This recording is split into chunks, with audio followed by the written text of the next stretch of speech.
Hello everyone and welcome to my BFA Quick Start guide series, where I explain you all of the things you need to know in a quick and easy to understand video. But do keep in mind that this is still a basic guide and that I will make an update on the more advanced stuff once we're a couple of weeks into the new raid tier and mythic pluses. So in this one we are going to talk about all of the changes made to the Affliction Warlock in BFA. But before we get into the video, be sure to subscribe to the channel for more WoW content. As always, the video will be separated into 3 different segments: changes made to baseline abilities, spells and mechanics, followed by me showing you the different talent builds, and the third segment will be about the rotation. At the end of the video, I will talk a little bit more about the current best azerite traits for both AoE and single target. But remember, with the azerite gear things can still change, so take everything that I say with a grain of salt. As always, should you have any questions about my UI or add-ons, there is a link in the description to a video that will show you how you can achieve the same UI. In Legion, Affliction Warlock was really strong, and it is still one of the strongest specs the Warlock has to offer. You will see what I mean once we get into mythic pluses and raids, because then trash packs and bosses will live longer, which means that the Affliction Warlock's dots can finally do their job. So yes, in BFA, Affliction Warlock has high single target damage.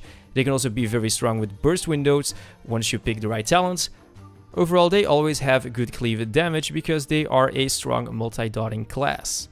Of course, their weakness is mainly the ramp up time, and as usual, like with the other Warlock specs, we are movement sensitive, therefore good positioning is key.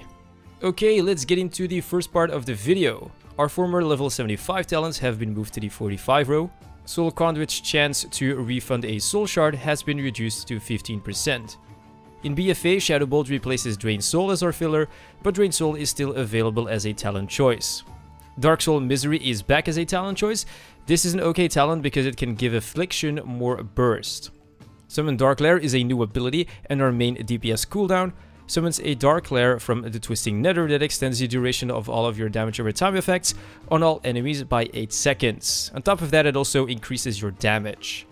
Unstable Affliction now also increases the damage target stake by 10% for its duration. Alright, next we have the different talent builds. In this one, I'm just going to show you 2 different ones with the most logic talent choices, starting with the single target one first. Level 15 Deadbolt is a great talent, and you will see why during the rotation section of the guide. Level 30 Siphon Life, level 45 Free of Choice, level 60 Phantom of Singularity, level 75 in raids I take Demonic Circle, and in other situations I might take Dark Fury for a faster stun or Mortal Coil for an extra ability in the open world. Level 90 for single target we take Haunt.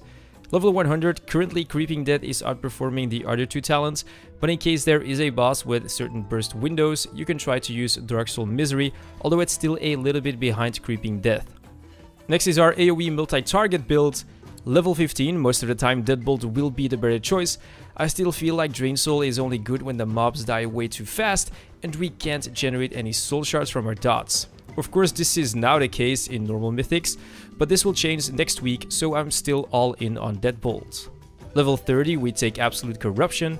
Level 45, again Free of Choice. Level 60, when we're dealing with big trash packs, use Sow of the Seeds. If not, then Phantom is the best option. Level 75 depends. In raids again, I would use Demonic Circle, while in mythic pluses, I would opt for Dark Fury. Level 90, I would go for Grimoire of Sacrifice in mythic plus, while in raids and AoE scenarios, you should go for Haunt. Level 100, we take Creeping Death. Okay, let's get into the best part of the video, the rotation. Let's start with the basic rotation first, and we will work our way up from there. Right, so the Affliction Warlock is all about maintaining and managing your dots. The 2 main dots that we always want to have active on the target are Agony, Corruption, and Siphon Life when talented. Then we use our soul shards on our unstable afflictions. Next we have our main damaging cooldown, Summon Dark Lair, which should be used once you have all of your dots applied, as it will extend the duration on all of your dots. And on top of that, it will increase your damage. Next we have our Deadbolt. This talent is great because it will do more damage depending on how many active dots there are on the target. And last but not least, we have the Haunt talent, which we always want to use at the start, and Phantom of Singularity. And of course, use your Shadow Bolt as your filler. With that in mind, let's go over the single target rotation. For our opener, we of course start with a pre-pod, precast Haunt. Next, we apply Agony, followed by applying Corruption.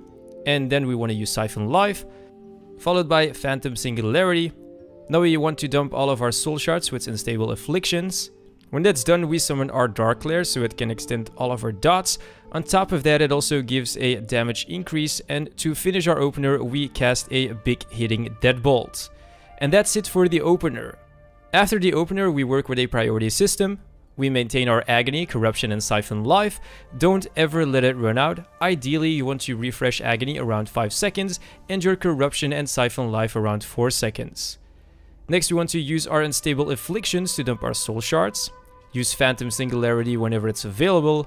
Now, our Deadbolt should never be used without any dots on the target, therefore always be sure you have at least one or more Unstable Afflictions on the target before you use Deadbolt. Last but not least, make sure that you always have at least one Unstable Affliction active on the target at all times, and of course use Shadow Bolt as your filler. That is all for the single target rotation. Let's jump into the multi-target priority for Affliction Warlock. Alright, in situations where there are up to 5 targets, we always want to maintain our Agony and Corruption, and of course spend a soul shard on Seed of Corruption to apply Corruption on all of these stacked targets. This is the most efficient way to apply Corruption.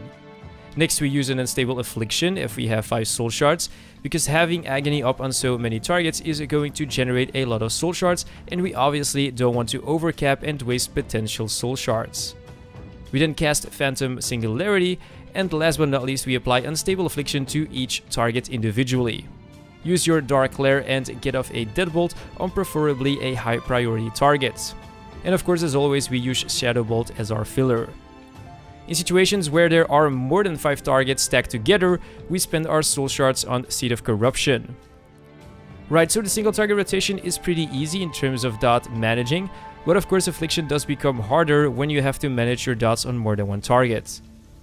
And that's everything for the rotation. Now let's take a look at the best azerite traits for the Affliction spec, starting with the single targets ones first. As you can see, for our tier 1 traits, Thunderous Blast, Laser Matrix, Dagger in the Back, Racking Brilliance, and Battlefield Precision are for now pretty good traits. The only class specific one is Racking Brilliance, which increases our intellect for every soul shard we generate, however it doesn't affect gameplay. As for our tier 2 choices, Blood Siphon seems really high, Heat by Call, Overwhelming Power, and so on. They also don't change anything about the gameplay. Let's go over the best AoE traits. Starting with the tier 1 traits, as you can see, they are for the most part the same as our single target choices, besides the first 2. As far as our tier 2 azerite choices go, they are exactly the same as our single target ones. And that is all for this one, ladies and gentlemen. Please do be aware that this is still kind of a basic guide, just for the people that want to catch up with their class in a quick and easy fashion. Like I said, the more advanced stuff will come a few weeks after the first raid tier has been released.